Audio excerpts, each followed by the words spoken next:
Hi, it's Kristen here at UT Southwestern Medical Center. Thank you for joining us today for our chat with Dr. Vagafi, who is Chief of Surgical Transplantation here at UT Southwestern.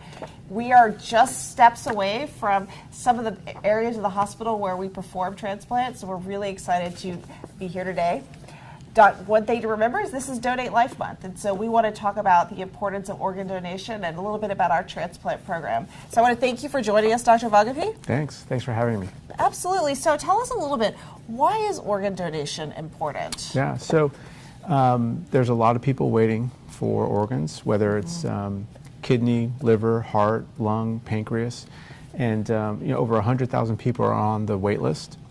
And although we are doing record number of transplants throughout the country, we're still not meeting the demand. And so it's important that everyone know about organ donation and sign up to be an organ donor, and also consider being a living donor, especially for patients waiting for kidney or liver transplants. So those are two of the organs that we can transplant with living donors. Okay, so who can be a donor? Are there any restrictions that would prevent somebody from signing up? Yeah, so when you look at living donors, you're talking about people who are very healthy, and for kidney and liver. And so those organs actually do the best once transplanted because they're coming in large part from very healthy people. So there's a pretty rigorous screening process that we do before someone can donate a kidney or part of their liver.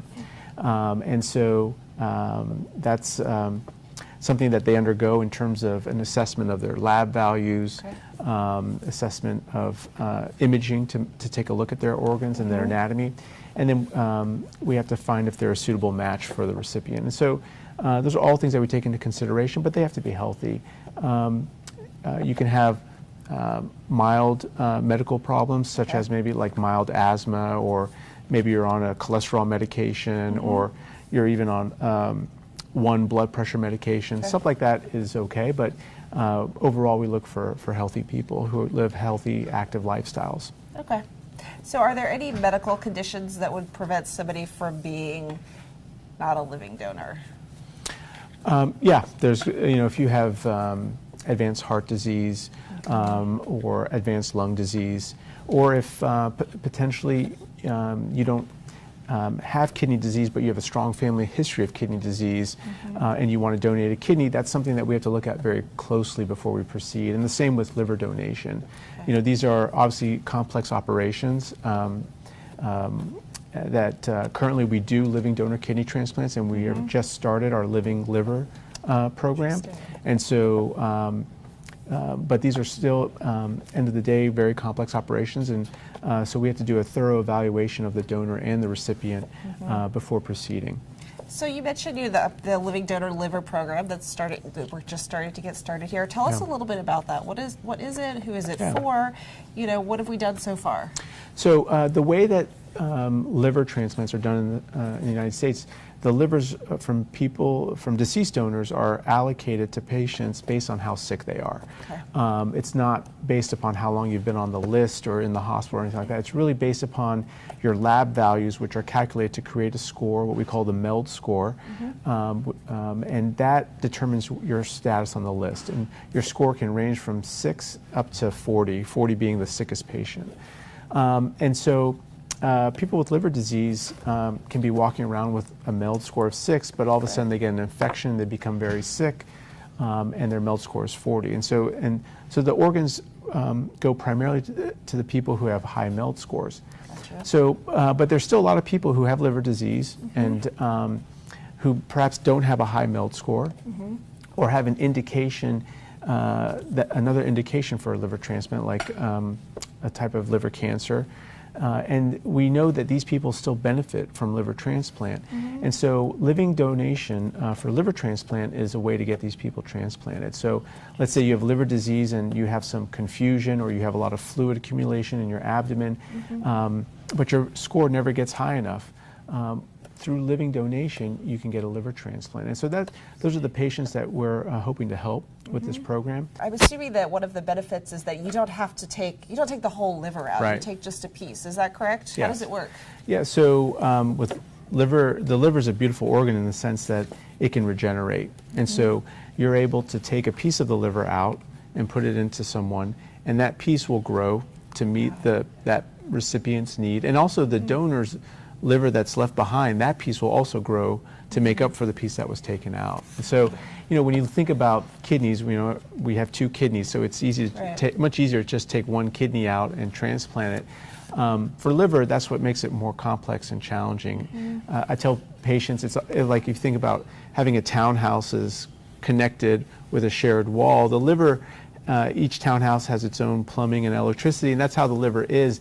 There's a right side and a left side that has its own blood vessels and bile ducts, and that allows us to split the liver, kind of splitting the townhouse into 2 homes, and then using the plumbing and electricity to one side to implant it into the recipient. And so, but the ability of the liver to regenerate is really what makes it possible. Right. So does that mean, is it also then possible for an adult to donate part of their liver to a child? Exactly, right. So if it's a child, then we'll take the smaller piece, the left side, which is like a 2-story townhouse. And then if we need an adult to adult, we'll most often take the right side, which is a little bit of a bigger piece. And give that to another adult. So you can choose depending on the anatomy, and also the size of the recipient is important. So I know it's not often to do an adult to child transplant, so that's amazing that can happen. Yeah, that's one of the ways that we are able to transplant children is through living liver, because often the very small kids, it's difficult to find a whole organ that will fit, and so a piece of an organ is often what's needed. It's fascinating. Yeah. Again, it's obviously a very complicated procedure, one that we have a lot of expertise to perform here. We have one of the larger liver transplant programs, and we have significant expertise in living donor liver transplantation. And so bringing those 2 together, as well as our expertise in performing hepatobiliary surgery and complex hepatobiliary surgery, is letting us initiate this program and hopefully help patients get a transplant who need it but otherwise wouldn't qualify based upon either their diagnosis or the fact that their score is just not high enough. Okay, that gets a lot to kind of one of our other questions, and that's, why are living donors important? What benefit does that have? Yeah, so it really helps people get a transplant before they get too sick, right? We don't want to have to wait necessarily until their MELD score is 40 and they're in the hospital, in the ICU. And the same for kidney transplant. It's ideal if you can do the transplant when the kidneys have failed, but before they've started dialysis, or just right after they start dialysis. Otherwise, if you don't have a living donor for a kidney, we'll work as hard as we can to get you a kidney transplant, but that can take years. Across the country, it takes years. And so it's ideal if we try to help our patients find a living donor and then get a transplant sooner. And we know those organs, again, coming from very healthy people, those organs last the longest. So we try to work with our patients in terms of education and outreach, in terms of helping them try to find a living donor that's suitable for them. Okay. I haven't heard about living donor and those options for very long. Is that a relatively new thing that we're able to do, a new procedure?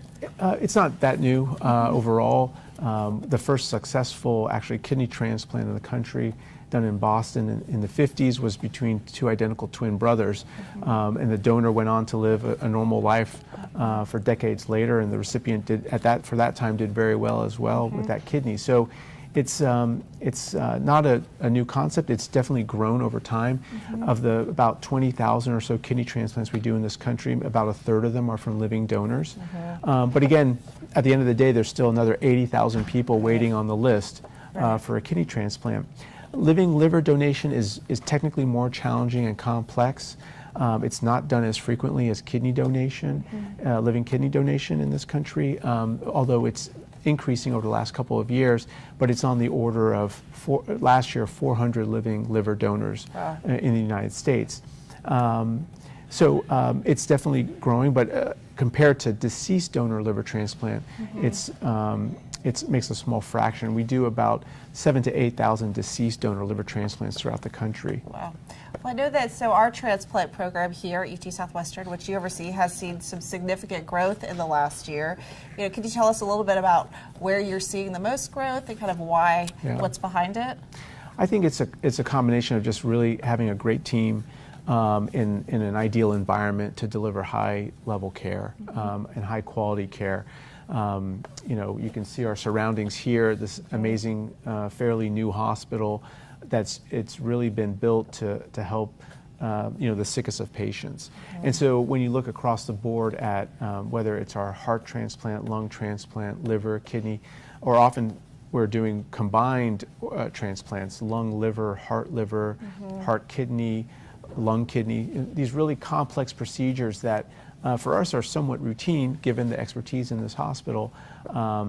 But I think it's just really a culmination of having a really great team across disciplines that's allowed us to grow and attract patients who are in need of our expertise. And so I think we're building upon that momentum and being able to also get out into the community and recognizing that our population of patients is across a large geographic area, out into West Texas or East Texas, even into New Mexico and Arkansas. And so we recognize that, and we're doing our best efforts to help bring our high quality care to those patients in that area through clinics both before and after transplant, but maintaining the critical operation here for the actual organ transplant at this hospital. But I think that as we help deliver care closer to home, I think that it benefits the patients a great deal and minimizes the stress and challenges associated with the close surveillance that's needed after transplant. Absolutely, and I want to get to that, but with the increase, I just want to stress that a successful transplant can really change somebody's life. Yeah, overnight often. We did Monday we did a kidney transplant for a young woman from a living donor. She came in on dialysis and she left 3 days later off dialysis. And so it can be life-changing. And we've done 2 liver transplants this week, and those are life-changing events, especially liver transplant, heart transplant, lung transplant, where the patients are often literally at death's door, and you're able to give them a transplant and help them get back to a lifestyle that they once knew. It's not overnight, it's a long process. It takes a very talented and organized team of nurses, surgeons, physicians, coordinators, social workers, pharmacists. The team is enormous, but they're all here to help get patients through not just the operation, but the long road after the operation at times. And so, we just have an ideal situation here where we're really able to deliver really high quality care for these patients. That's great. So I want to talk a little bit about that life after the transplant, particularly in our living donor situations. Yeah. What does life look like after a transplant for both the donor as well as the recipient? Yeah, the recipients, again, it's life changing. The living donor kidneys work right away, most often, and so it really is a matter of either avoiding dialysis or coming off of dialysis for those patients. Living liver, which we're starting soon, is again, in my past experience, is again life-changing event. For the donor, a living kidney donor, that operation is done laparoscopically. It's done with cameras. So those patients will go home the following day after donation. And are back to basically their baseline health 2 to 4 weeks after donating. Everyone obviously recovers at a little bit different pace. Of course. Liver donation is more complex. It's a bigger operation. The length of stay will go up to about 5 to 7 days, and it's done with an old-fashioned incision, so it's a little bit more of a recovery. But usually, about the 4 to 6 week period. People are getting back to a baseline level of activity. I tell people they can start, going back to the gym at that point, biking, running, etc. And you got to remember, these are obviously very healthy people going into surgery, and so their recovery usually is pretty good. And so the kidney donors overnight, liver donors usually a little bit longer in the hospital, almost a week. But both, again, are donating very high quality organs. Right. And so the recipients are really seeing that benefit immediately. Right. Okay. So, related to that, somebody's watching this, somebody knows somebody. I mean, how do you become a donor? What's the process there? Well, anyone can sign up to be a donor. It's an opportunity every time you get your license renewed. We have a web page that can also help you get the process started. And there's multiple outlets to do that, and everyone really should consider doing it. Even if you think you might be not a candidate, one donor can donate up to 8 organs to 8 different people, and so there always should be consideration. We had a liver donor this past year that was a deceased donor that was 83 years old. And so we're able to use an 83-year-old liver. I think everyone needs to really consider becoming an organ donor. And so in terms of living donors, if you know someone who needs a kidney or possibly a liver transplant, we're happy to evaluate any patient. It doesn't necessarily have to be a blood relative. It can be a friend. And there are opportunities, especially with kidney transplant, where let's say you want to donate to someone and you're not an exact match. We do participate in what we call swaps or paired exchanges, where you can possibly donate to someone and that other pair can have their donor donate to your relative or close friend. And so we have ways of helping get the most people transplanted, and that's our ultimate goal at the end of the day. That's amazing. I know we've done some of those paired transplants here at UT Southwestern. They're always very successful, and it's fascinating just to see the generosity there. So I think that's about all the time we have left. Great. I want to thank you very much for your time, Dr. Vagafi. I want to thank everybody for tuning in.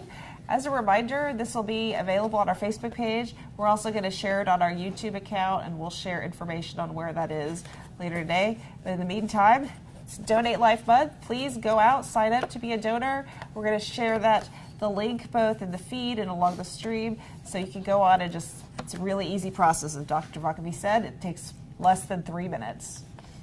Thank you for your time. Thank you.